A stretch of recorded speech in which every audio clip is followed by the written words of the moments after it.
Hello and welcome to another quick tutorial from Premier EPOS. Today I'm going to discuss to you how to add different petty cash reasons to the already populated list so you can add in your own criterias. Firstly, we want to log ourselves in, and I'll show you exactly what I mean. So if I go to the sales screen, and if I then go to special functions, I go to petty cash, withdraw petty cash, go for 10 there. And as you can see, there's a list here. So this list here, I can actually add in more items to this physical list here. So if I cancel that, go to exit sales, go to sale settings and administration. We're going to go to software settings.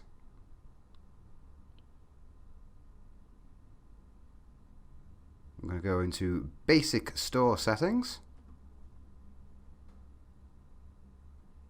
Then we're going to go to petty cash reasons right here. So we click on that one, give that a quick refresh, and as you can see, we can see all the different lists of items here. So let's go and add a new one to it. So we'll add, and let's just add in tea bags.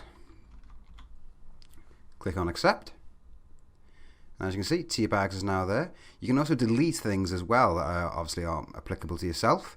Like for example, we can go for that one and go to click delete, and it'll remove that one from the list. Yes, I do.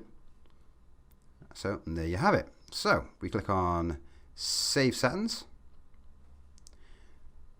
back over to the actual sales mode, special functions, petty cash, withdraw petty cash, £10, and there you have it. Tea bags is right there. Click on accept. It will print out on your receipt, and there you have it. I do hope this has been a useful tutorial. Thank you very much for watching. Check us out next time. Thank you.